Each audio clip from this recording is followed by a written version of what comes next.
When we begin to experience a painful emotion, immediately going and becoming mindful, aware of whatever the physical manifestation is. So instead of beginning to ruminate and to dwell on why am I depressed, what's going on, what's happening, not again, I hope this won't start. Instead of going into this rumination, going immediately to the physical manifestation of it, to the body. So okay, I'm beginning to feel stress, okay. And focusing on it and accepting that not trying to fix it, as we'll talk about in a minute. Simply accepting it for what it is. Looking at it and saying, oh, that's interesting.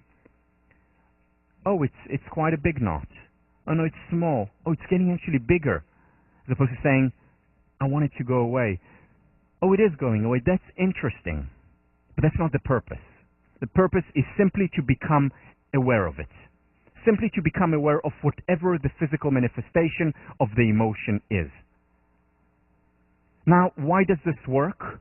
It works because it creates an alternative neural pathway, with the usual neural pathway that is created when we feel dis-ease is going into the mind, ruminating about it, and usually going to the channel that existed before, the channels or channels that existed before, and these are channels associated with our depression or our previous negative experiences that have been reinforced. What we're doing now, instead of going into these reinforced channels inside our mind and further reinforcing them, we're creating an alternative one. Oh, pain?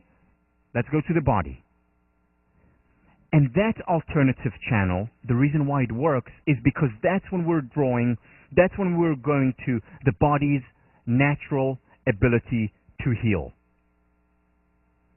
Most of the illnesses that we face, the body has the has the capacity to heal itself. Most of the cuts that you get, you don't need to do anything about it. In fact, you shouldn't do anything about small cuts. Play with it, look at it, touch it. Just let nature take its course. It will fix it by itself. Same with digestion. You don't need to think about digestion. The body has its own internal wisdom, its own internal healer. And this is exactly what happens when you go and you divert attention from, oh, what am I going to do about it? What's happening? It's so terrible. I hope I won't feel this way. I hope I feel better soon. And why am I feeling this way? What's the cause? Sometimes it's important to do it and to analyze and to write about it as opposed to ruminate about it, or to talk to someone about it as opposed to ruminating about it. But the most effective in most situations is to just go to the bodily sensation and be aware of it. Accept it. Don't try and fix it. Just let it be there and just observe it. And our internal healer will take care of itself. The key